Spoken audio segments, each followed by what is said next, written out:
So single life. When I finished high school, I got employed. So between the age of 20 to 22, I was financially okay. So I moved out of my parents' house. And that's when I started dating. And there were guys in and guys out. But there was this particular one that I always remember. It was a long distance relationship. And we dated for like a year plus, but we broke up due to overprotectiveness, long talking on the phone. Oh God, I can I can never forget it.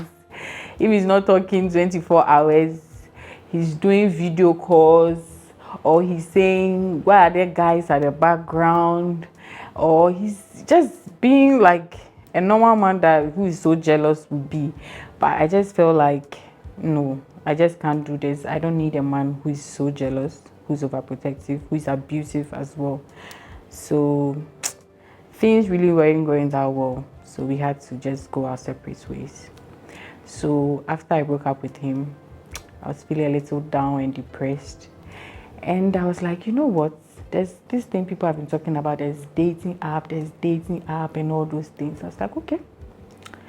Then I went to download. I was looking through my phone and I was like, I'm looking for a free app. And I saw this app. They said Tinder. I was like, okay, let me try.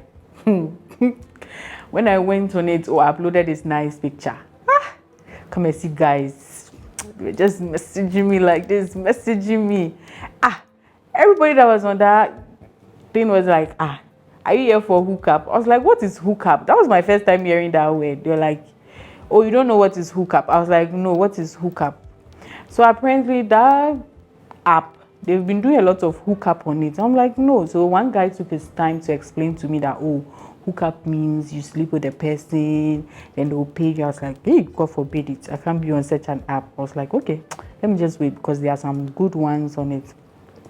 So there were 3 guys I met. There were 2 Nigerians and 1 Ghanaian. Okay, so this Ghanaian guy was the one that really caught my eye. And it was going well. I was putting my all into this guy. Like, I was like, why not? After all, I'm working, you are working. As for that guy there, he doesn't have money. Always, I'm the one who has money. I have to feed him. I have to give him allowance. I have to do a whole lot of things for him. But one day, he was in the room with me. Then I went through his phone. I realized that this guy had a lot of money in his Momo account, as long as his like bank accounts. I was like, what? So it's me that they've been using for food, Okay, I didn't talk. The other 2 Nigerian guys, there was one that was very handsome. There was one that I was like, this one is already ugly. After all, my father has given me warning that I shouldn't bring a Nigerian guy to the house. But let me just look at the handsome one. The handsome ones, when I went to meet him too, tattoo with braids. I was like, this one I can't take it to my house. I was like, okay, let me try the ugly one. The ugly one too, every day was bugging me on my phone. Every day. Then one time he was having a lunch, I think at Papaya or somewhere, and I saw it on the status. I was like, oh, I messaged him. I was like, can I get some? It was Frankie, sorry. And he was like, okay. So I was there, and this dispatch rider called me. I was awake, and they brought the Frankie's rice to me. I was like, oh, my friends were like, just try him and see. I was like, okay. So I started talking to him and everything. Then he invited me over to his place. When I was going that day, advice.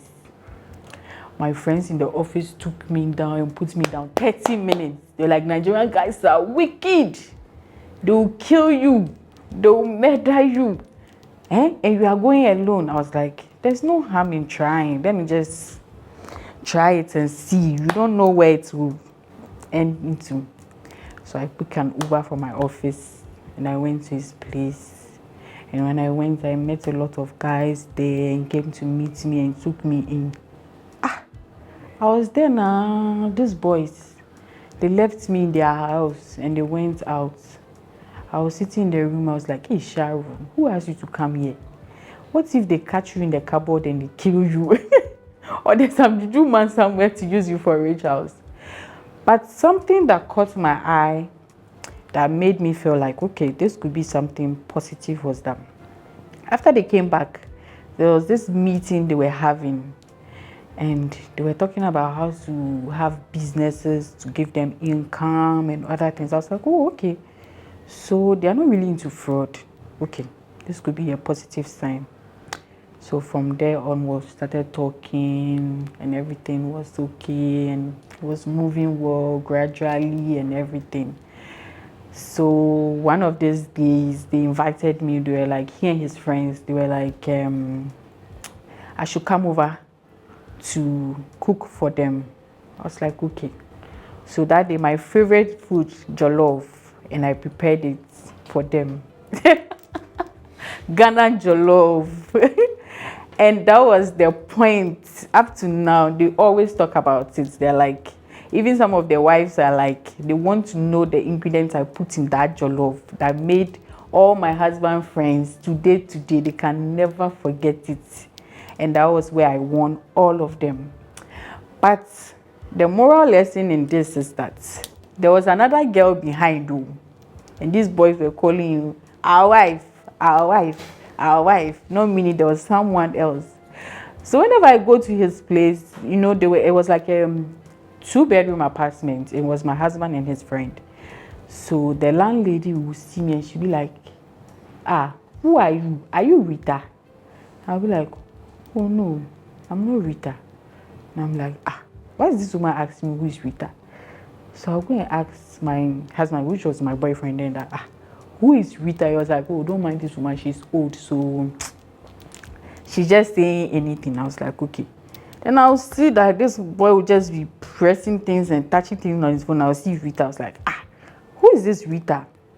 Until one day, I got to know that Rita was in the picture. He came to apologize. He was like, oh, he's sorry. He didn't really mean it. And that he has seen that between the two of us, which is the Rita and I, it's me that he really wants to be with. So he's going to forgo that relationship and be with me. I was like, okay. Actually, in my heart and in my mind, like, I feel like there are so many times that guys have showed me, Shige, what if this one, he's just lying to me? Maybe at the end, you leave me somewhere or something like that. I was like, okay. So I decided to go for it. And we dated for like 4 years. Yes. And before we could get to our 4 years, the relationship, I told him that I'm growing older and time is not on our side. And I've given him like to this point for us to be serious and move forward in the relationship, because I can't be with someone for that long and I'm not seeing any progress in the relationship. So hereby it's a Ghanaian and a Nigerian. His parents on that side is like, no, we want you to marry a proper Yoruba woman. And my dad is saying, do not bring a Nigerian to this house. So how are we going to face it? So with my side, he started with my siblings. So he started hating on my siblings and other things, and oh, they were liking him and things. So my elder sister went to pump my mom that your daughter is dating a Nigerian. My mother said, what? She came to call me. She was like, is it true that you are dating a Nigerian? I was like, oh, mom, I think if you get to know him and everything. She was like, okay. I was like, so how are you going to tell your father? I said, you have to go forward and find a way to tell your husband, because it's your husband. It's not my husband. There's a way you probably know how you say. She was like, okay, she has to go and pray about it. So with his side too, I started talking to one of his early brother and I think his auntie, who also, she started pushing it gradually into the mom's ears, then the mom into the father. The father was like, no, I don't want it. I don't even want to hear it. But as time went on, he was like, okay, before you marry my son, you have to come home for us to see you. My father too said, before I allow you to marry this guy, you also have to go to where he lives or where he's coming from for you to see wherever place he is, or in case anything, you know that, oh, this is my husband's hometown and his family is aware and everything. So we took a trip to Nigeria.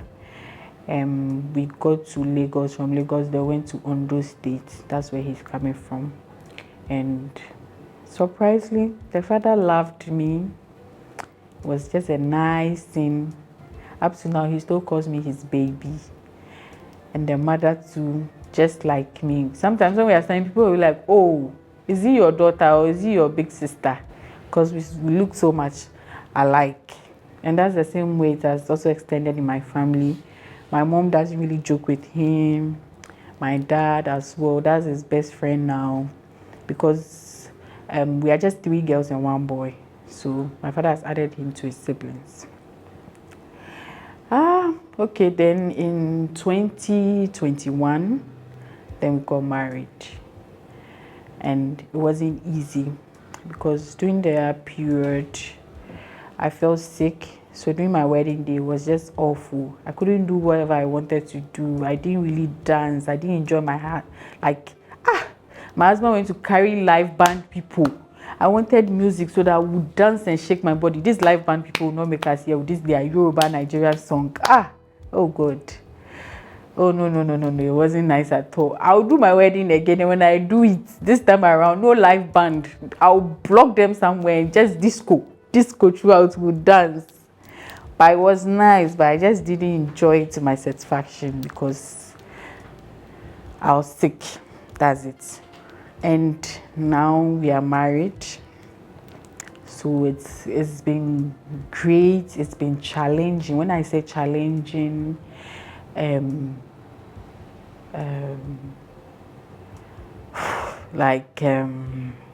childbirth, financially, and all those things.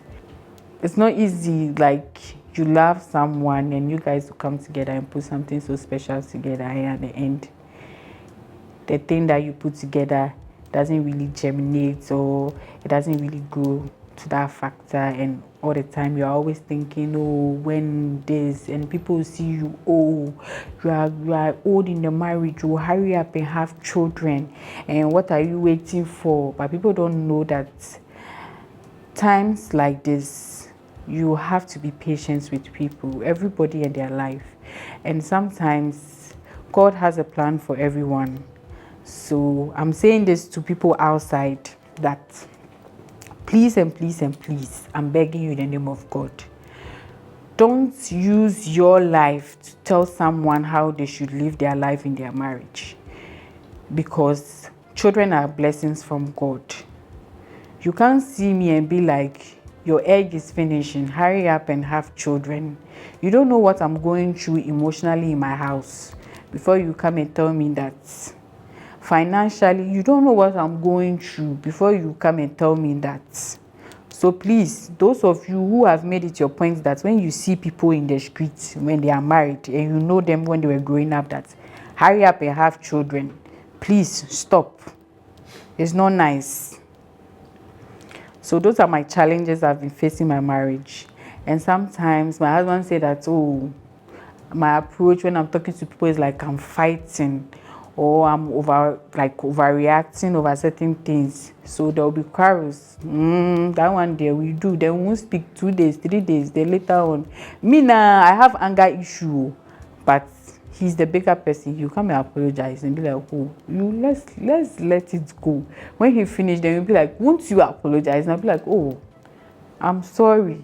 But that sorry, he knows that it's not from my heart, because I'll still pay him evil back again.